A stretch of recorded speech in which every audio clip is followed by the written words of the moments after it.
Hey guys, John here. Welcome back to the series, How to Use LuxeVerb. This is video 4, and today we're talking about the output section.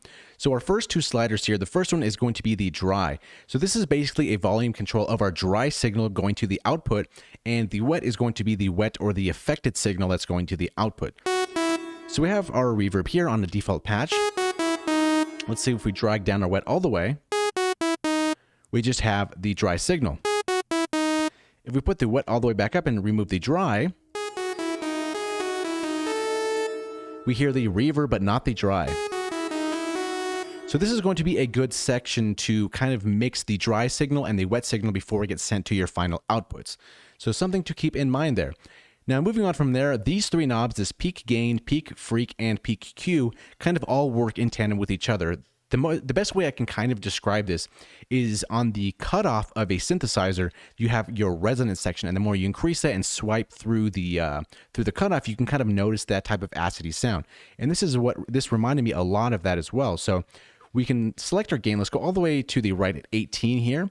And then our peak frequency, let's go maybe something around 3K, something kind of annoying and something that we can notice really. And this Q is going to be our bandwidth. So if we turn this to the right here, it's going to be a very tight Q, so a very narrow Q there. And as we play our reverb, let's bring up our decay here, and let's move this peak freak. I guess the cutoff is kind of what I envision this like. And let's listen to see what that sounds like.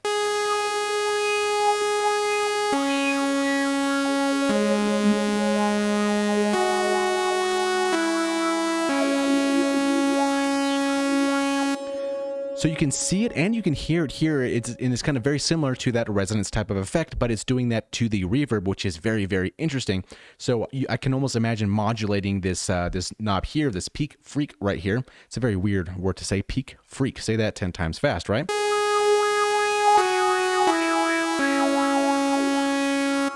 And then with this Q, we can bring this down, so these little squiggly lines are going to be a little bit thicker. Bring it down a little bit more. And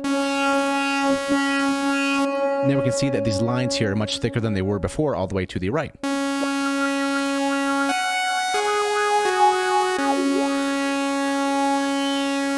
Thought that was a very cool effect. And with this gain, you can also go to the left to -18. Now this is kind of creating a hole, which kind of reminds me a little bit of the wormhole in Harmor, where it kind of removes frequencies. Let's bring our Q down a little bit here. And as we move that, we can kind of see this still in here as well.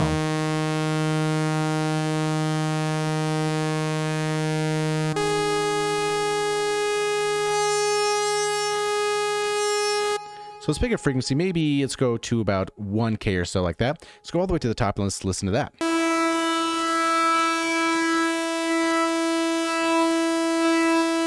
And we can see these lines right here. So very interesting effect. I think it would be really cool to modulate something like that with your tempo.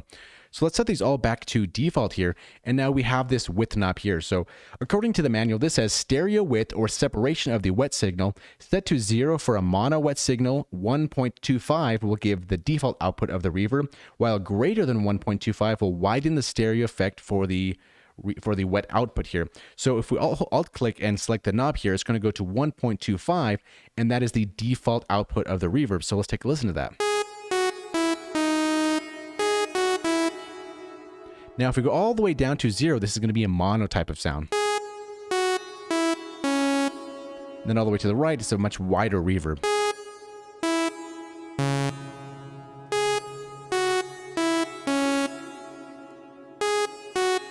And back to default at 1.25. And lastly, the mono.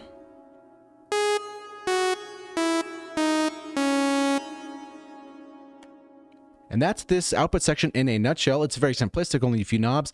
Very cool with these three here, these peak knobs here. So something to play around with. So thank you for watching. In the next video, we're going to be going over the envelope section down over here. So yeah, look forward to that one, and we'll see you in the next one.